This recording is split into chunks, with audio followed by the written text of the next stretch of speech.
In the Port Stephens Shire, particularly in the Tomago area, property owners this Christmas got probably one of their worst Christmas presents ever.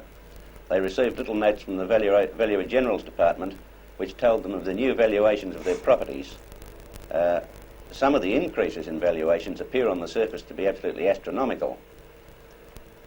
A lot of people say that they're going to be forced to leave their properties because they're just not going to be in a position to pay rates. Now, we have with us Councillor Boyd, who is the President of Port Stephens Shire. Councillor Boyd, these steep increases, some of them almost astronomical on the surface of it, do they come as any surprise to you? No, not really. When you take into consideration the land sales over the last 12 months, it was only natural that the Valuer General Department would take these sales into consideration. Well, now, we heard of one case. As a matter of fact, a lady rang me this morning to say that she'd bought a war service home, or begun to buy it, only last year, and it was the UCV then was $1,000. Now she finds it's worth $6,000, which sort of bumps her rates up a terrific amount. Is this sort of common? There is provision in the Act regarding the valuations where if a person has a home in an area that is zoned commercial, or in this case industrial, heavy industrial, they have a right to apply to the council for a reduction in that particular area, especially as far as their home is concerned and the area around their home.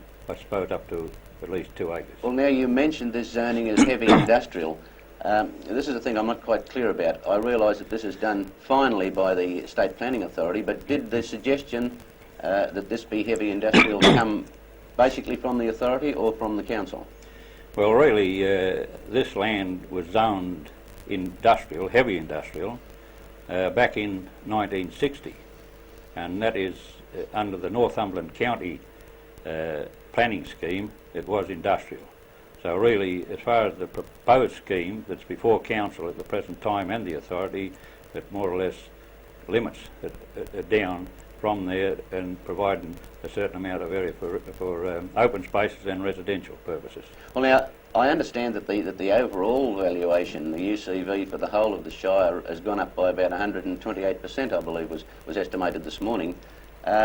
Yet a lot of this land can't possibly ever be heavy industrial, all the tourist areas in the Shire. Now, does this seem a fair thing that there should be such a big overall increase? Well, as the Valuer General functions, he takes into consideration the sales in the area, and after all said and done, the person that received the valuation has the right to appeal in the first place to the Valuer General, in the second place to the Valuation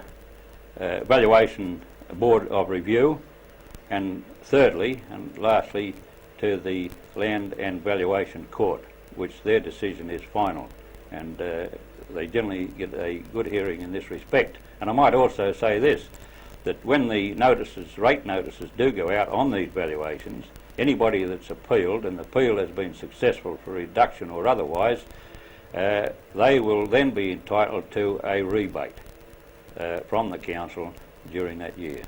Well, this applies all right to the individual appeal, I take it, but how about on an overall basis? Assuming that there are only going to be reasonably small parcels or areas of land within the Shire which are going to become heavy industrial, is there any way or any intention or any hope of altering the zoning so that it will take some of the load off the people who are never going to sell to industry anyway and couldn't?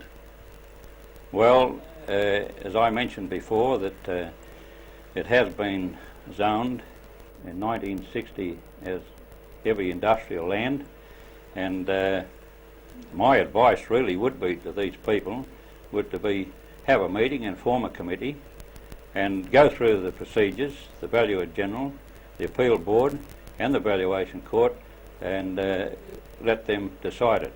And I might say this, it costs nothing at all to go to the Valuer General or appeal to the board, but when you come to the Land and Valuation Court, this is where you perhaps require a solicitor. And I think if they objected to the valuations as a body, they'd have a better chance to have the whole of the area revalued for the benefit and resubmit it to Council, and we could revise the rates before the end of the year. Thanks very much, Councillor Boyd. Our guest tonight has been Councillor Boyd, who is the President of the Port Stephens Shire. Good.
Our guest tonight is Mr. Don Coleman, the skipper of a yacht which was towed into Port Stephens last night after becoming disabled in heavy seas over Christmas.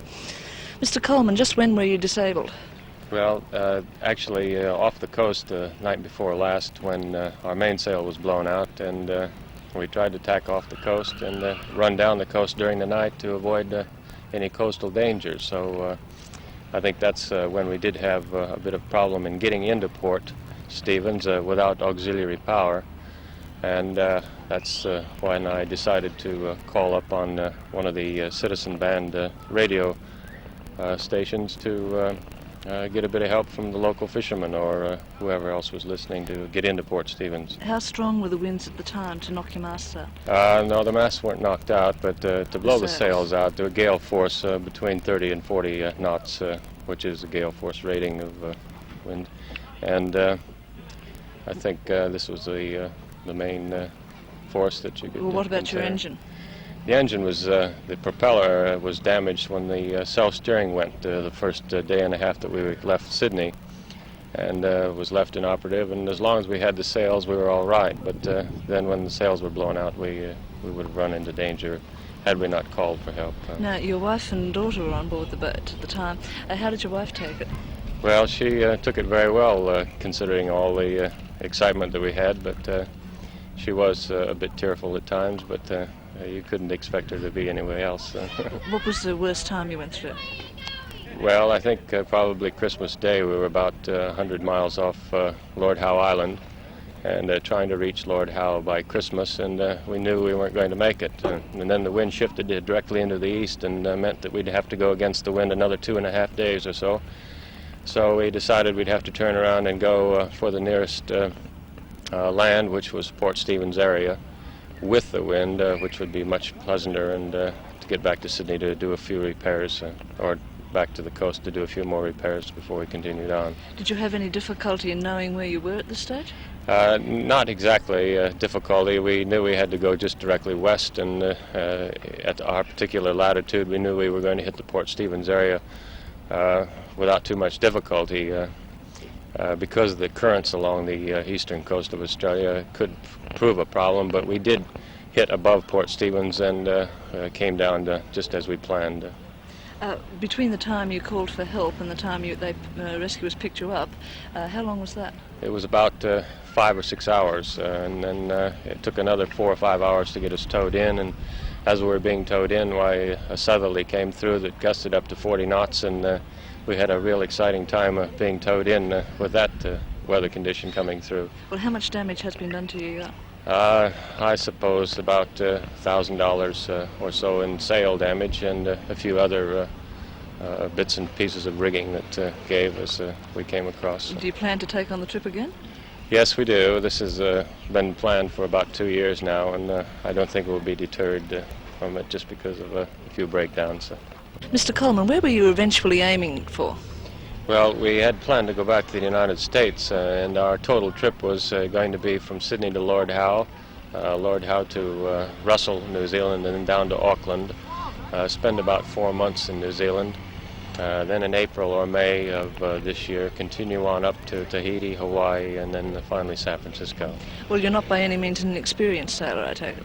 No, not at all. I've been sailing for the last 15 or so years, and the inexperience is not there. It's just the poor weather conditions and our luck or bad luck in getting in this type of weather at this time of the year.